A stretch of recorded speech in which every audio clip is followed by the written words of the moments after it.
Hey everyone, it's Mommy Zani here, and today we're diving into everything coming to Wuthering Waves version 2.4. In this video, we're covering it all: new characters, skins, echo sets, new areas, bosses, and some really exciting quality of life updates. There's a lot to unpack, so let's jump right into it. Quick heads up before we begin, this info is all based on beta leaks, so as always, take it with a grain of salt. The official live stream will have all the confirmations. First things first, the version 2.4 preview broadcast is set for May 30th, and just like they did before version 2.0, we already got a teaser showing off 5 new characters from the Septimont Region: Cartethyia, Lupa, Younuo, and Augusta. Each of their character symbols was shown, giving us a small taste of what's coming. We're heading into an entirely new region, Septimont. This continues the main storyline, and it looks like Younuo and Augusta will appear during it. Younuo is described as a 5-star arrow gauntlet user, while Augusta is a 5-star electro broadblade user. They both sound incredible, but of course, since nothing is confirmed, let's try not to get too attached just yet. Now on to the characters. In Phase 1, we'll be seeing Cartethyia. She's a 5-star arrow sword user who scales off HP. One of the most exciting things about her is the ability to freely switch between her normal form and her alter form, Fleur d'Elis. You can even explore the open world in Fleur d'Elis form. However, there are some limitations. While in this form, you won't be able to use the grappling hook, and using any traversal tools will automatically switch you back to her base form. You also can't jump in Fleur d'Elis form. Trying to jump actually triggers an attack instead. It's a unique mechanic with some trade-offs, but it really adds depth to her playstyle. She'll be joined on the banner by Baiji, Lumi, and Alto as 4-stars, though keep in mind that this lineup is still subject to change. Her signature weapon, Defier's Thorn, has a base attack of 412 and a substat that gives 72.2% HP. It boosts your max HP by 12%, and 15 seconds after casting an intro skill or using basic attacks, it allows you to ignore 8% of your target's defense when dealing damage. If the enemy has more than 1 stack of arrow erosion, the damage they take is amplified by 20%. It's shaping up to be a strong pick. Phase 2 will feature Lupa, a 5-star fusion broadblade DPS. She'll be accompanied by Chixia, Sanhua, and Yuhu in her banner lineup. Lupa's signature weapon is called Wildfire Mark. It has a base attack of 587 and provides 48.6% crit damage as a substat. It increases your attack by 12%, and using your intro skill or Resonance Liberation boosts your liberation damage by 44% for 6 seconds. If you land a heavy attack during that window, the effect is extended by another 4 seconds, up to 1 time, and you'll grant a 24% damage bonus to all resonators in your team for 30 seconds. These effects with the same name don't stack, but even on their own, they offer a solid boost. At the moment, no reruns have been announced, but as we all know, plans can change quickly, and we'll likely get confirmation one way or another during the livestream. Now let's talk skins. Both Changli and Carlotta are getting swimwear-themed outfits in this update. We don't have any pricing information yet since Kuro is saving those details for the livestream, but both outfits will come with trial versions. That means you'll get a chance to try them out in-game before deciding whether to purchase. Also, fun little detail, Changli's swimsuit skin keeps her burning effect active, which is such a cool touch. There's also a new set of wings and glider skins called the Thorned Dawn. This set will be categorized as gold quality. On top of that, there's an exclusive phantom glider that falls within the same quality tier. But here's the catch. It's only available as part of a bundle, meaning you won't be able to buy it separately. It definitely looks fancy, but again, we'll need to wait for pricing info during the live stream. Now let's explore the new areas coming in version 2.4, all part of the 7 Peaks region.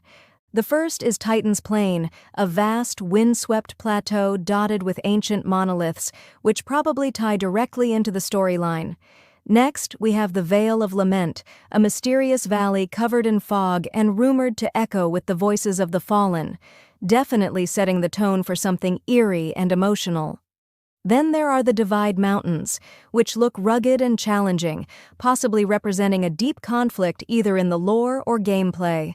Mount Capitolium stands out with its ceremonial ruins perched at the summit, giving off a sacred, historic vibe. The Minos aqueducts take us underground into a complex network of water tunnels, which look perfect for both combat and puzzles. And finally, there's the Chamber of Glory, which seems to be designed as a dramatic boss arena. Moving on to events, and we've got quite a few to look forward to. One of the biggest new features is a permanent event called Peaks of Prestige. It's a deck-building echo-dueling game set in the Septimont region. You'll collect unique echo cards, build your deck strategically, and face off against powerful lords. The event starts with a 2D board game phase where you play your cards and set your strategy, and then shifts into full 3D combat in the arena where those decisions play out in real time. There are 6 arena challenges to tackle, 20 player levels to unlock, and 50 echo cards to collect. It's also worth noting that this mode doesn't support co-op, and while the limited-time rewards will expire, the standard rewards will stay available permanently. Virtual Crisis is making a comeback as well, so you can expect some serious grinding there. The Lalo campaign is also returning, bringing back some familiar fun. There's a new exploration event too, where you'll be rewarded for increasing your completion percentage across the new region. It's a great way to encourage exploration and soak in all the details of the 7 peaks. And of course, the classic login event is also part of the update. Free stuff is always a win in my book. Now let's take a look at the new bosses. There are 2 new Echo bosses coming in 2.4. First, we have Nightmare's Kelpie, which will be added to the Hologram Challenge lineup. When you equip it as your main Echo, you'll gain a 12% boost to both Glacio and Arrow damage. Using your Outro skill to switch Resonators summons Nightmare's Kelpie, who deals arrow damage on the field. The second is Lioness of Glory. Equipping her as your main Echo grants you a 12% bonus to fusion damage and another 12% boost to Resonance Liberation damage. Strong, sleek, and definitely one to watch. In total, we're getting 18 new Echoes in version 2.4, including these 2 new bosses. We're also getting new Echo sets in this update. The Windward Pilgrimage set grants a 10% arrow damage boost with 2 pieces equipped. With 5 pieces, hitting an enemy with arrow erosion increases your crit rate by 10% and provides a 30% arrow damage bonus for 10 seconds. Then there's the Flaming Clawprint set, which gives you 10% fusion damage with 2 pieces. With all 5 pieces, casting Resonance Liberation increases fusion damage for all team Resonators by 15% and boosts the caster's liberation damage by 20% for a full 35 seconds. Now let's wrap up with some quality of life updates, and these are actually pretty exciting.